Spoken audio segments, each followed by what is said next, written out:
Les informations en bref, bonsoir. L'Assemblée nationale a voté le budget du ministère de la Jeunesse, des Sports et de la Famille pour une somme 47 296 000 roupies. 26 membres ont approuvé ce budget contre 2 abstentions. La ministre Marie-Céline Zialor a déclaré une réduction dans le budget du département de la jeunesse et des sports à l'oppose du département de la famille qui enregistre une augmentation par rapport au budget de l'année qui finit. Une portion de ce budget est allouée à l'organisation des Jeux des îles de l'océan Indien et l'autre à la compétition internationale de beach soccer. La majorité des membres de l'Assemblée, 25 au total, ont voté le budget du Conseil national des sports SNSI pour une somme de 205 310 000 roupies.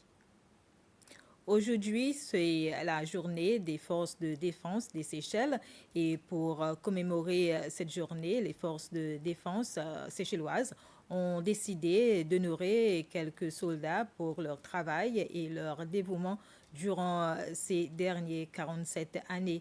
Au cours de cette cérémonie, à la base de Persévérance ce matin, un protocole d'accord a été signé entre la Croix-Rouge séchelloise et l'armée pour faciliter l'enseignement du sécurisme et des premiers soins.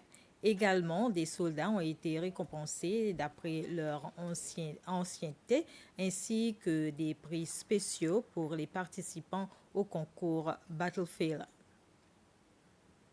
La PUC annonce l'arrivage de 2 nouveaux générateurs diesel.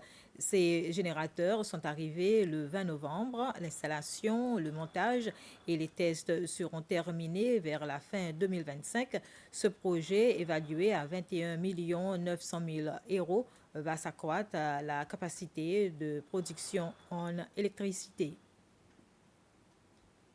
Et l'ancien président James Michel a été nommé High Level Champion of the Great Blue Wall Initiative for the Ocean.